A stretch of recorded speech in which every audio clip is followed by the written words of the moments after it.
Type 1 and Type 2 errors are the two kinds of errors you can make with hypothesis testing.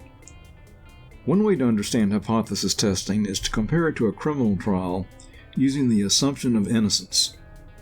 The defendant is presumed to be innocent. If the evidence of guilt is not convincing, the defendant is found not guilty. Notice the verdict is not innocent, because the trial did not prove innocence. It simply failed to prove guilt. In hypothesis testing, the null hypothesis is the defendant. It is assumed to be true. In the absence of convincing evidence, the null is not rejected. This does not prove the null is true. The test simply did not provide enough evidence to reject the null. As a motivating example, we have a soft drink company. The company wants its bottling machines to put exactly 16 ounces of soft drink in its 16-ounce bottles. The company does not want to underfill or overfill the bottles. The null hypothesis is mu equals 16, and the alternative hypothesis is mu does not equal 16. The hypothesis test can have two outcomes. The test can reject the null hypothesis, or it can fail to reject the null hypothesis. We never accept the null. We assume it's true, and only reject it when we have convincing evidence that it's false. There are two types of error in hypothesis testing. In the top table on this slide, there are two possible states of nature. Either the null is true or it's false. Likewise, there are two decisions: to reject the null or do not reject. If you reject a true null, that's a type 1 error. If you reject a false null, that's a correct decision. If you do not reject a true null, that's a correct decision. And if you do not reject a false null, that's a type 2 error. In a criminal trial, you have the same situation. There are two states of nature. The defendant is either guilty or not guilty, and there are two decisions, guilty or not guilty. A type 1 error is made if a not guilty defendant is found guilty, and a type 2 error happens if a guilty defendant is found not guilty.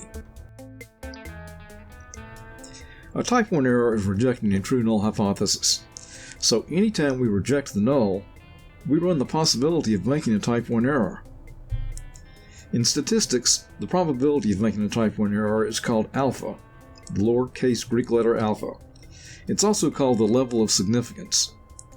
A type 2 error is failing to reject a false null hypothesis. Anytime we fail to reject the null, we run the possibility of making a type 2 error. The probability of making a type 2 error is called beta. This is a lowercase beta.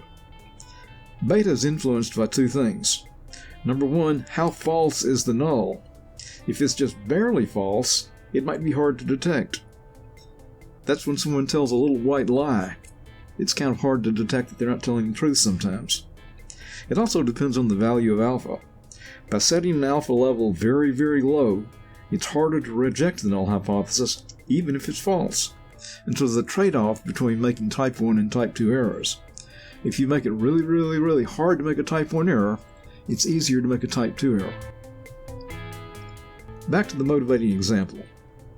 Assume we took a random sample of soft drinks and measured the exact amount of cola in each bottle. We ran the hypothesis test, and as a result of the test, we rejected the null. Have we made an error or the correct decision?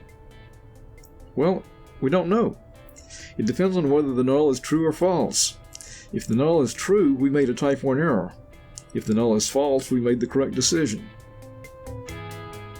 A common level of alpha that is used in statistics is 0.05.